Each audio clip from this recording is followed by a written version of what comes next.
So we are going to do a review. Start with the counterpoint. The first species. I think it's really fun, the name first species, but anyhow.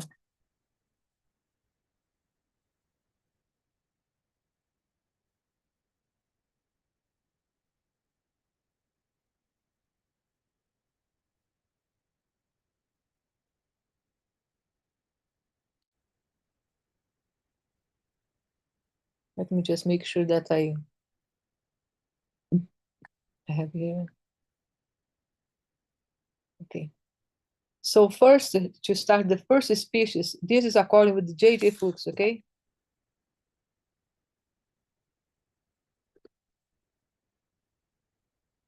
And we are going to do just the modal part, not the tonal. Modal counterpoint. So first we need to know what is perfect consonance. Is the interval of unison modal counterpoint. So first we need to know what is perfect consonance.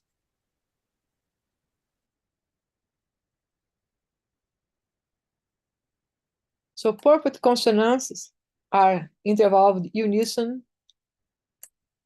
octave,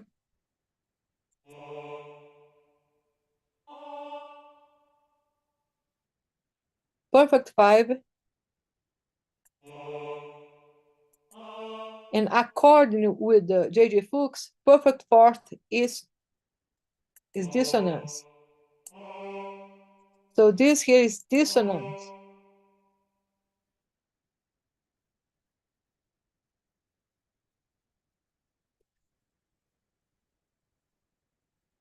When is sing or play descending.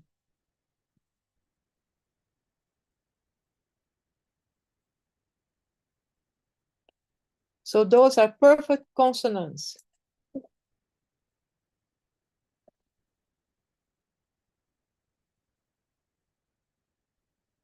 Perfect consonants is the interval of unison, that is one, octave. Let me add here. One is the unisono, 8 is octave, perfect 5 are perfect consonances. Now, imperfect consonances.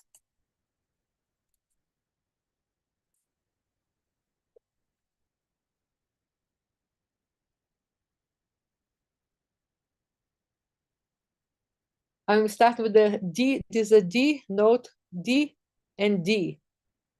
Is unison is one. D and D, D3 and D4 are one octave. D and A is a perfect 5. D and G is perfect 4.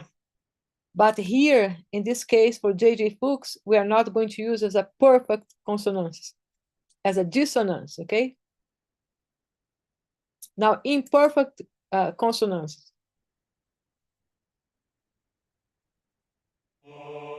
Thirds, 6.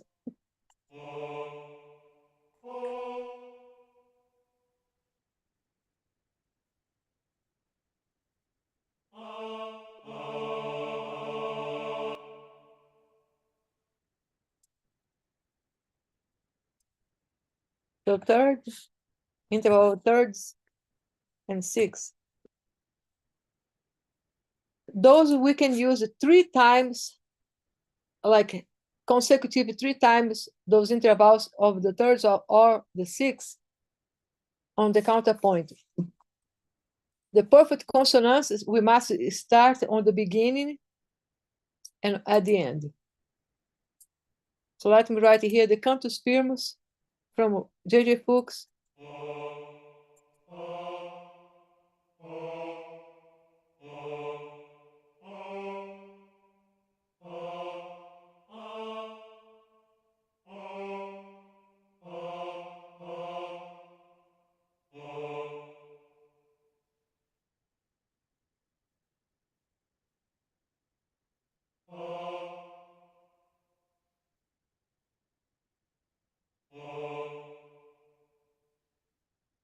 That's the cantus firmus.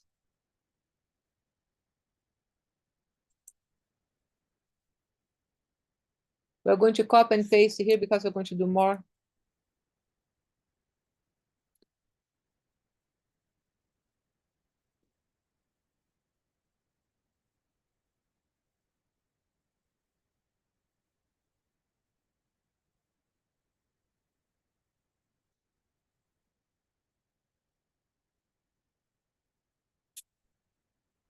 So the rule number one, we start with the perfect consonants and end with the perfect consonants.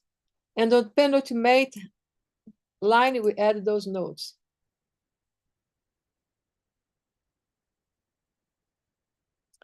So we finalize with the octave.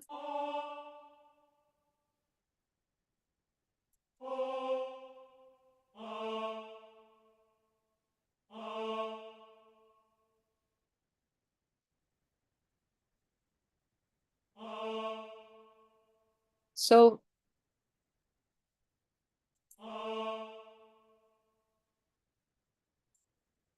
that is the interval of the major third,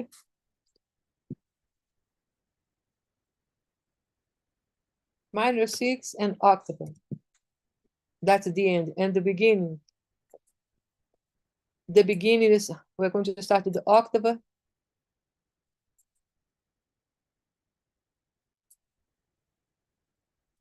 Okay.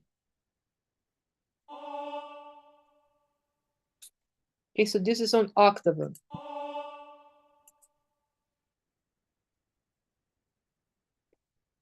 Octave, 8 and AVE, octave. Now, before we start to write the continuation, I'm going to talk about the movement of the voice. Let's go back here. The movement of the voice. The voices can be oblique, contrary, and direct movement here. Excuse me. So oblique is when one voice stays the same note and the other moves. So I'm going to do oblique here. Another thing, we cannot change the cantus firmus. No. We can change the counterpoint. So D and D, D4, this is the octave. Excuse me. So you have the same note here, ta, ta, and the cantus firmus is moving while the counterpoint is holding. So this is called oblique movement.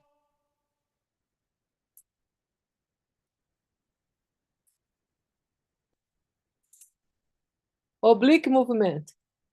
When you have one voice, my God, here it got crazy. Not sure what's going on here. Okay. Oblique movement, 8. I do not know what's going on with my program. I'm going to leave it here. So when you have these two notes,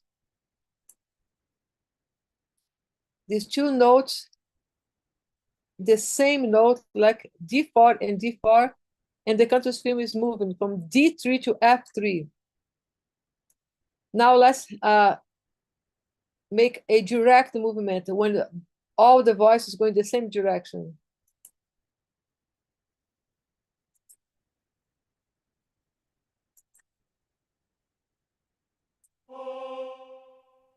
See, cantus firmus was descending, so D, C, and the firmus, cantus firmus, F, E.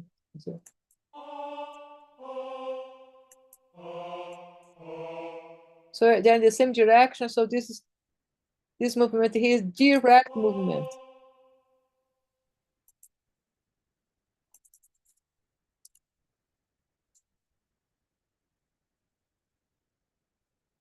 Direct movement. Now let's do contrary movement. One voice goes up, the other goes down. Ascending and descending.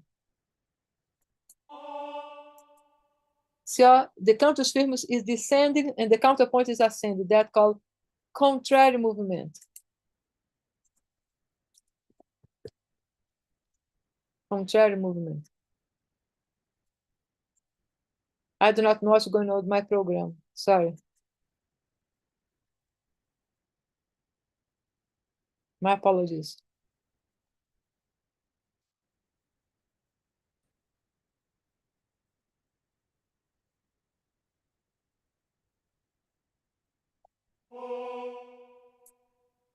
So we went from a contrary movement. Now let's see here the intervals. That is really important.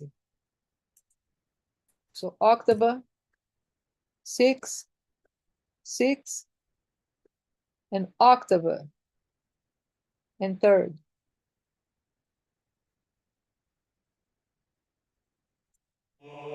Let's listen from the beginning until here.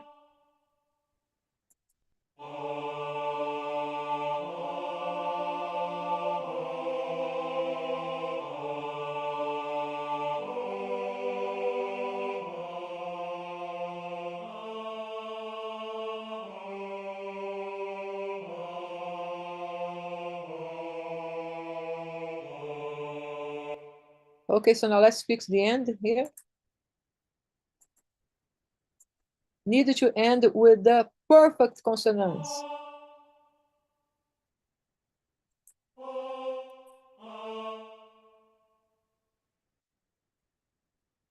Let's listen from these three measures, the penultimate.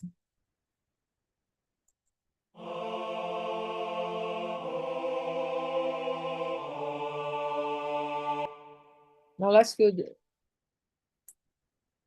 let's continue feeling from here, from this major third.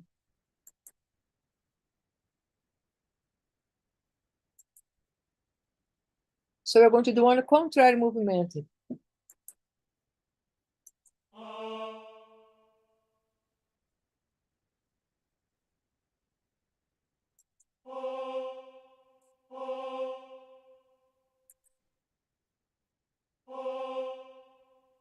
Here from that, the cantus firmus, the counterpoint has B, go descend to A. Cantus firmus has G, go descend to F. So this is direct movement, sorry.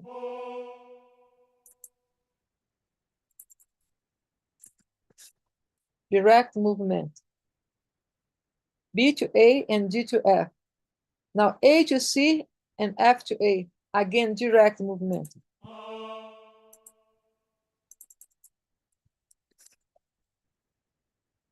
Now C to B, descend, A to A, descend, direct movement.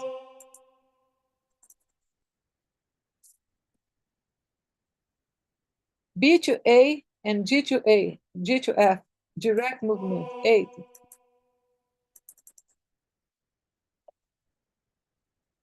A to C and F to E, contrary movement.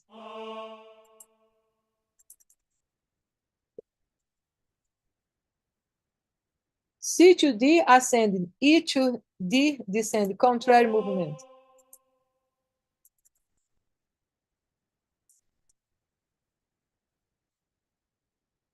Okay, so now let's listen how it sounds, okay?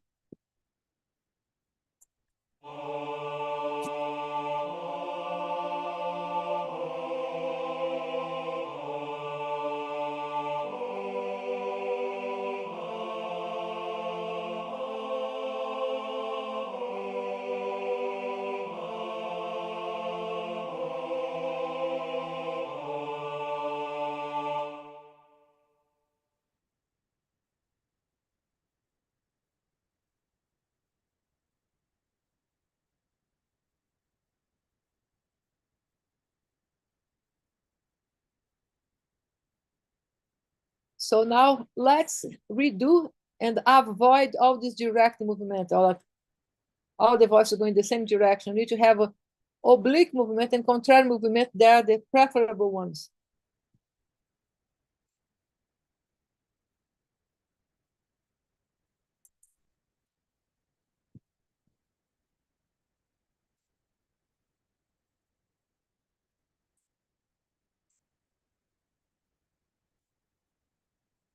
We start with the perfect consonants, octave, and we end with the perfect consonants.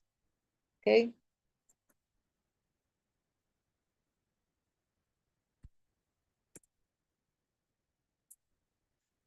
Let me just close it here.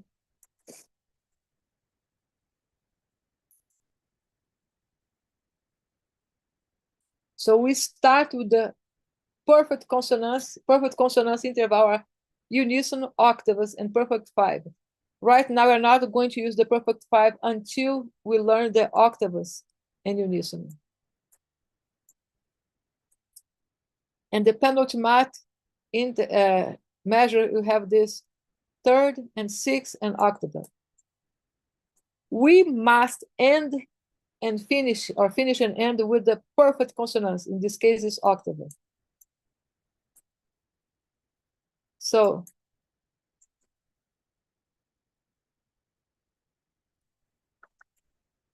I'm going to do again the oblique movement.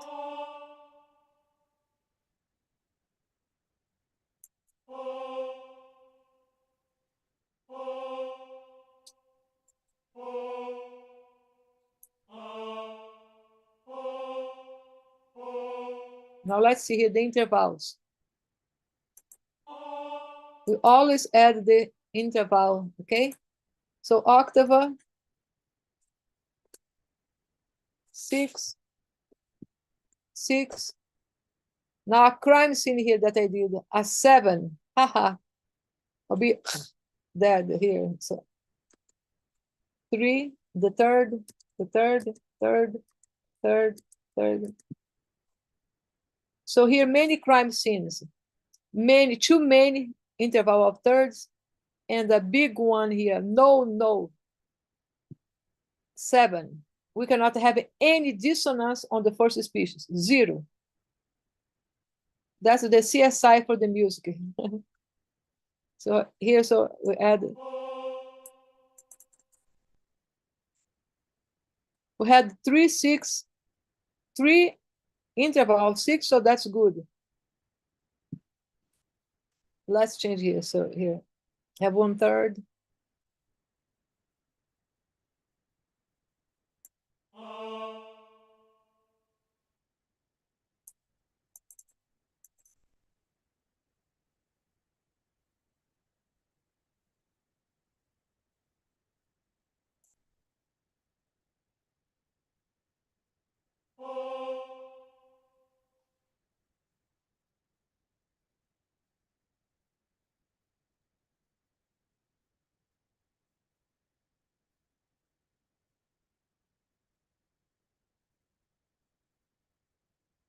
Okay, so here we have a perfect fourth. In this case, it's not dissonance because it's not descending. It's from oblique movement, see? D and D, and this is F and A. So the cantus firmus is moving while the counterpoint is holding, and made a perfect fourth interval here.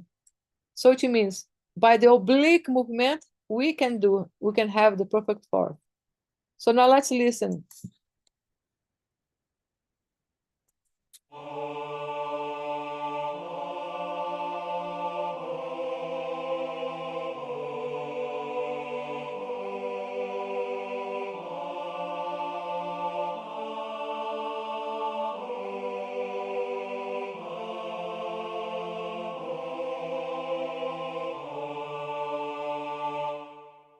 Okay, so now what we can do better?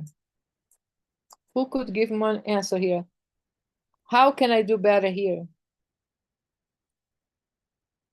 To avoid, see here, this, even though it's contrary movement, but this interval here of the 6 could be analyzed as an octave.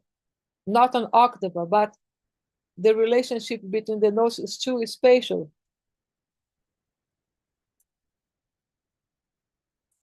So we can have intervals of 6 by skip. But by skip, we are skipping notes. Have the C here, so we skip the C. Another by skip, a third, yes. Now let's see the movement, regarding movement. That is oblique movement.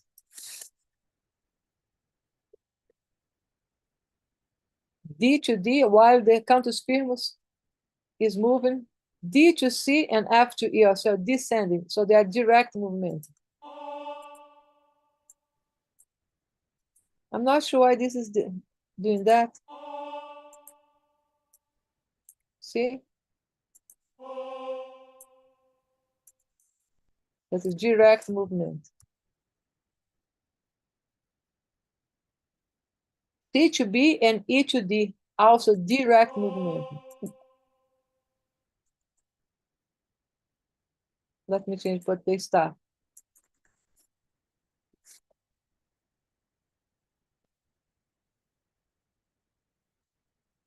B to B and D to G is oblique movement.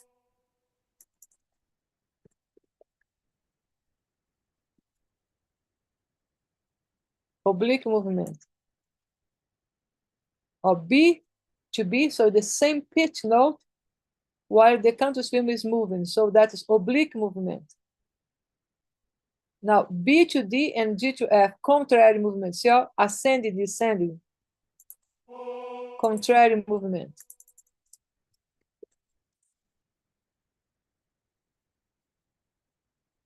Now, D to D and here F to A. So one note sustained, one voice sustained, the other moves. So that is the oblique movement.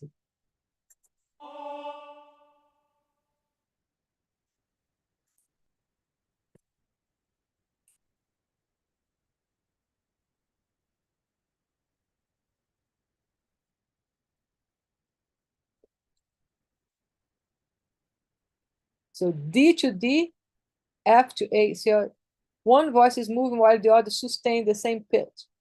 Now D to B descending, A to G descending. So direct movement.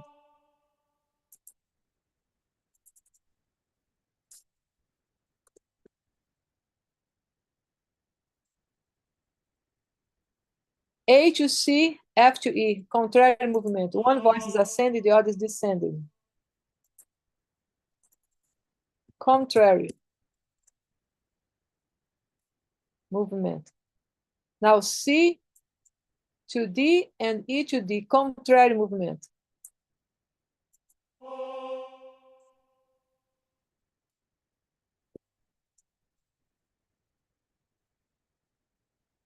Okay?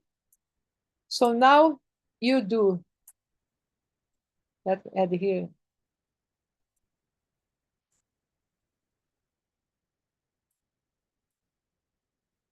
I'm going to write the cantus firmus or the Gregorian chant.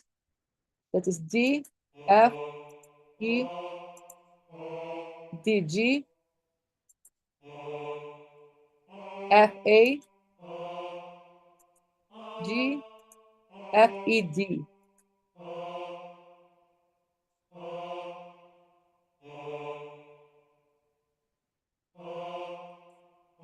So the cantus firmus or Gregorian chant, we cannot change, but we can change the counterpoint.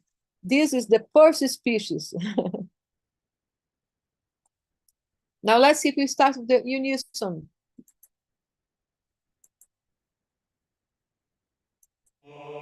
Unison.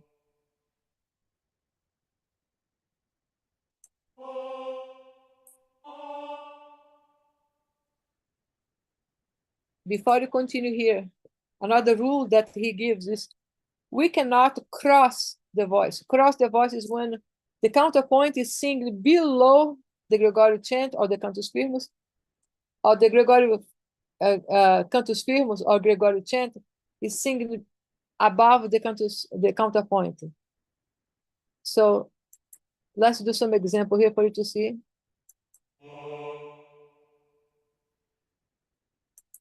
I'm going to write some crime scene, okay? Things that we cannot do.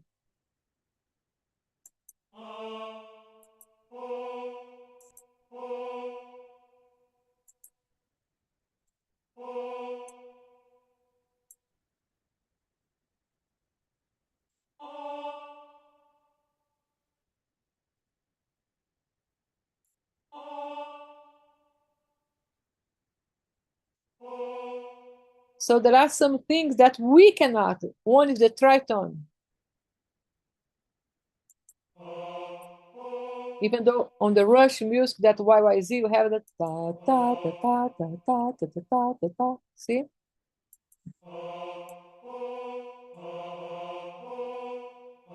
That's the tritone. They call diablos in music.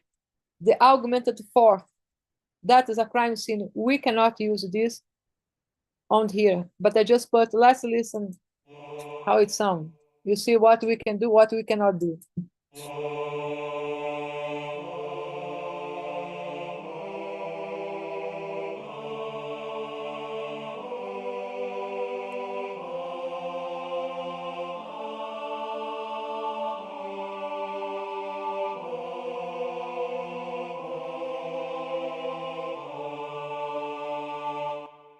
On the second measure, this cannot happen because the note of the counterpoint is right here, see?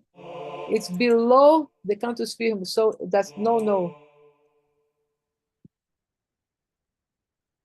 Let's see if we can do an octave.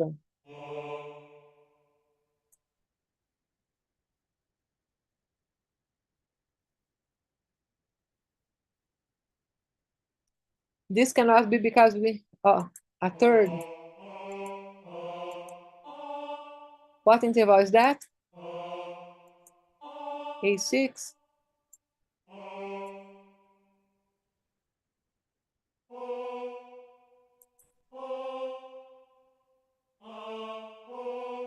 After we do one skip, we will go to the conjunct or stepwise intervals. So the immediate note before D is C, before C is B.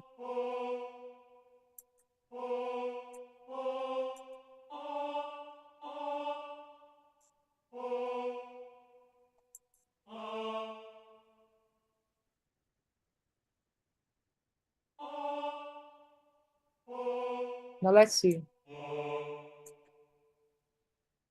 Let's add the interval. So 1 is unison, 6, 6, 6, again, third, 5,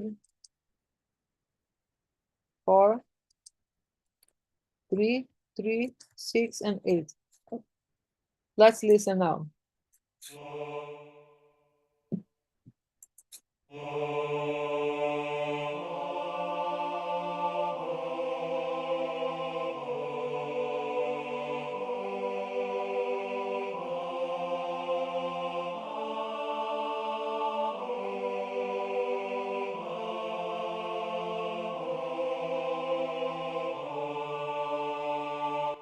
Could be better, okay?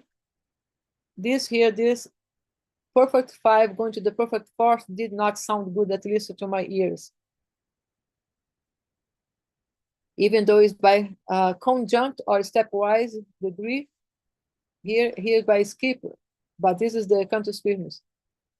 But here we did the stepwise or conjunct interval by skip, by the conjunct, so we follow the rules, but sounds empty, at least for me. Anyhow, so you can continue, so just copy and paste the cantus firmus or Gregorian chant and make another option, please.